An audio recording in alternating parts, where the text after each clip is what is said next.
Om Jai Sri Mahagam Ganapatiye Namaha. Om Namah Shivaya.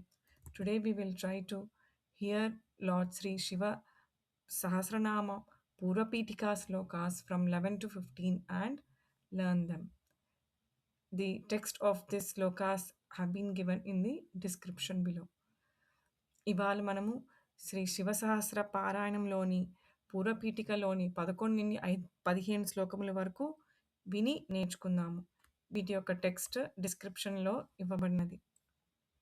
యదా తేనాభ్యనుజ్ఞాతః స్తుతో why స తదా మయా అనాదినిధనస్యాహం జగద్యోనిర్మహాత్మనః నామ్నాం కించిత్ సముద్దేశం వక్ష్యామ్యవ్యక్తయోనినః వరదస్య వరేణ్యస్య విశ్వరూపస్య ధీమతః శృణు నామ్నాం చ యం కృష్ణ యదుక్తం పద్మయోనినా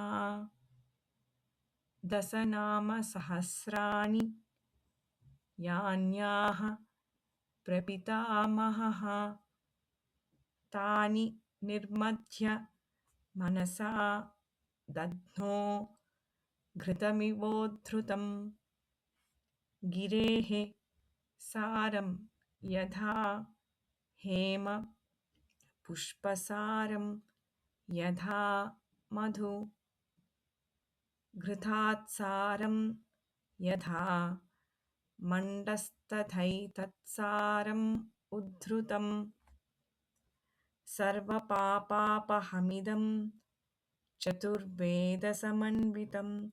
ఓం నమః శివాయ.